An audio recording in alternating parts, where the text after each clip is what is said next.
Hey guys, how's it going? All right. Before we move forward, disclaimer: this video is not one of those videos about the recent whole video about has the feminist movement in Sri Lanka has lost its purpose. This is not one of these videos about the recently concluded Mrs. Sri Lanka pageant, or any of these Instagram breaking stories that is going all around. But frankly, I believe this is a topic that you and I, as Sri Lankans, as humans, as people who consume and create content on social media, this is definitely something that we need to be worried about and we need to think about. The context of this video is essentially about the fact that you see, if you notice quite clearly, this is something that I personally observed. If you take the last couple of days, when I was just going across the content that appears on my feed, on Instagram, on Facebook, on Twitter, and all of that, it just so happens that almost all the content that goes around, that is being spread, that is being commented, that is being shared, it just so happens that these content are created around the defamation or degrading a particular individual, a particular event, a particular scenario, or something that has happened to somebody. And honestly, as a human, it just got me to think twice, to say, do we have the right to do this? Almost all of this content was structured around the norm of somebody else telling how a particular person should not have done this or should not have done it this way. Right. See, guys, basic democracy of social media entitles a person to create the content in the way that they want and in the way that they deem perfect. Right. You simply have the option of following or unfollowing them. But it doesn't mean that they have to create any type of content that they want to in the way that you deem perfect, or that in the way that you deem appropriate. Very recently, I saw on Twitter somebody going on a rant about influencers and how they make money. You see, I don't see anybody going up on a rant about doctors making money, about lawyers making money, about marketers making money, about sales professionals making money. I don't see anybody going up on a rant about how a doctor does his job. Right?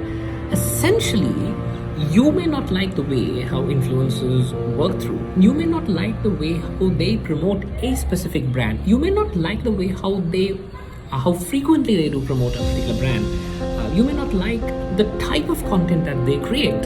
Newsflash, you don't have to. That's completely all right. And in the same time, they don't have to stick to your guidelines, to stick to your standards of content, and stick to your your likeliness of creating content, right?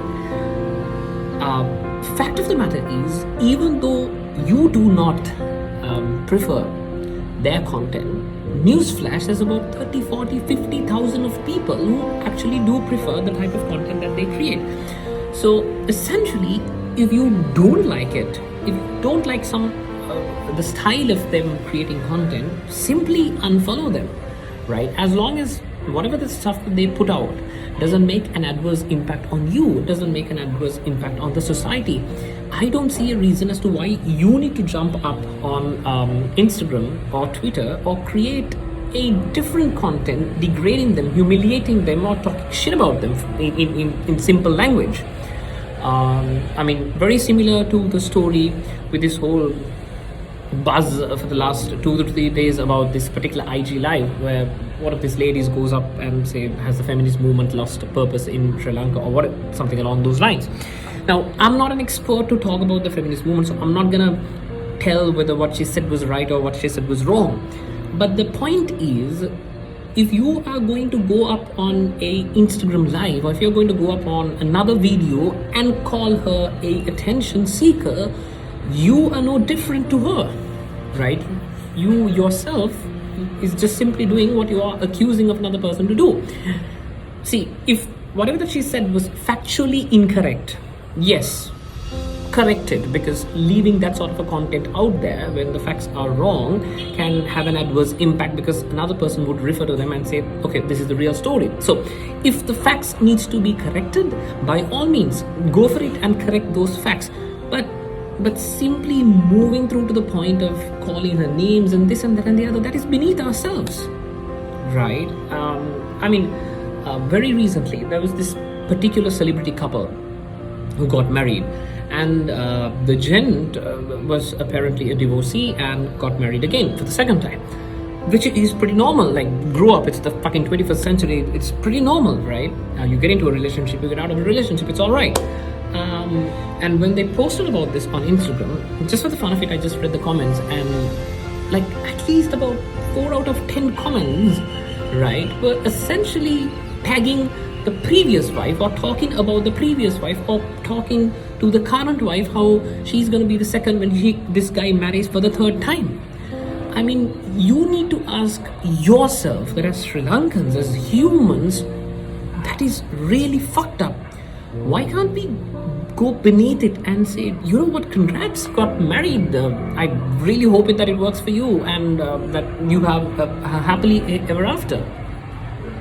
We don't do that, because something that I notice is with all of the content, everything that goes through, nobody spreads love, right? It just moves through to the point that everybody tries to degrade somebody. Why can't we choose to create, produce, share and spread content that promotes love instead of hate? Why can't we produce and share and engage with content that that lifts up somebody rather than, put them down? When some sort of an incident happens, we're not perfect. As humans, you make mistakes, I make mistakes, right? But why can't we create content when something happens, rather than saying, oh my god, you deserve this, you piece of shit? Why can't we create a content saying, you know what, you screwed up, but I got you. We're going to be there with you, and we're going to figure this out. Why can't we spread that love? Why can't we spread that positivity? For the majority of you might be like, oh my god, no, I had nothing to do with any of this, I didn't do anything. But no, each time you like, each time you comment, each time you just share this up on your story, that carries a lot of weight. So the next time, each and every one of you, let's be responsible citizens who has a civic duty. And social media is a powerful tool. Let's make use of this tool appropriately, so that we spread love, we spread positivity,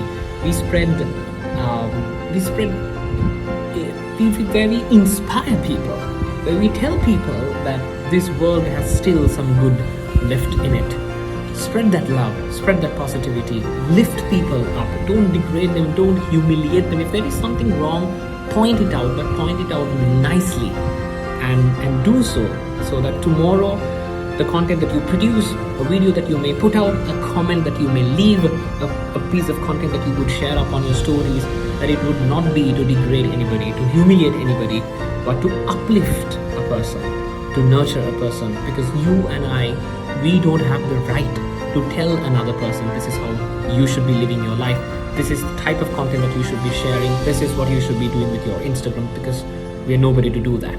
So let's start spreading some love, let's start spreading some beautiful content, and I'm sure social media would be so much more of a better place. Make each second count, spread some love, spread some positivity, make it count.